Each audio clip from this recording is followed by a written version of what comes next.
Bonjour à tous, alors pour tuer l'ennui, aujourd'hui nous allons faire une recette de cookies maison au soin d'avoine.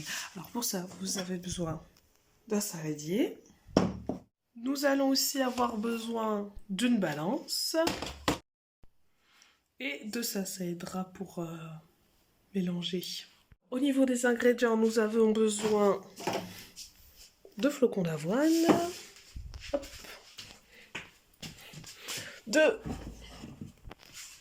De farine, c'est la farine qui est dedans. Hop, oula, gros plan. Nous aurons besoin aussi de sucre. Hop. Pour ça, nous aurons besoin aussi d'un œuf. Après, nous aurons besoin aussi d'huile de tournesol. Je vais mettre ça au moins. Nous allons avoir besoin aussi de miel. Moi, je mets à la place du sirop de... Merci à l'envers. Du sirop d'agave.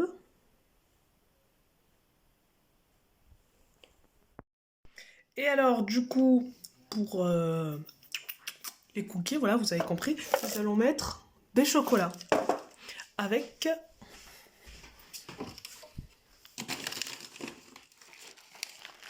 des baies de goji. Et dans vos cookies, vous pouvez mettre ce que vous voulez.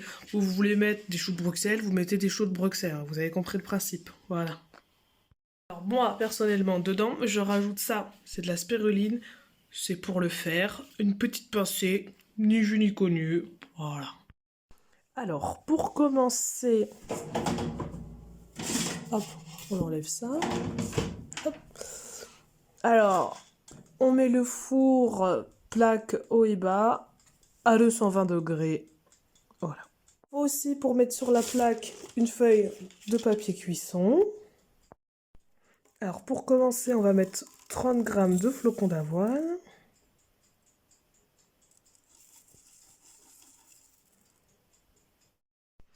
Après, on rajoute 60 g de farine. On rajoute 20 g de sucre roux, blanc, tout ce que tu veux. 20 g de sucre.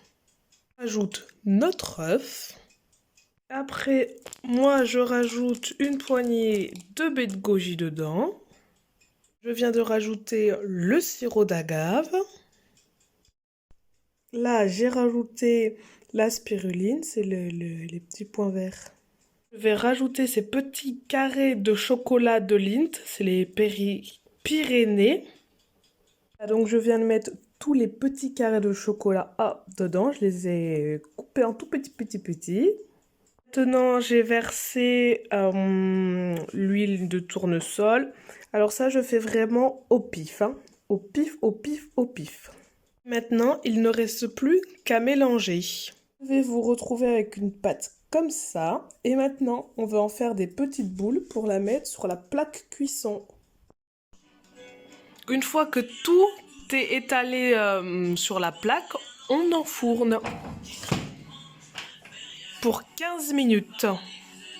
Voilà ce que ça donne une fois sorti du four.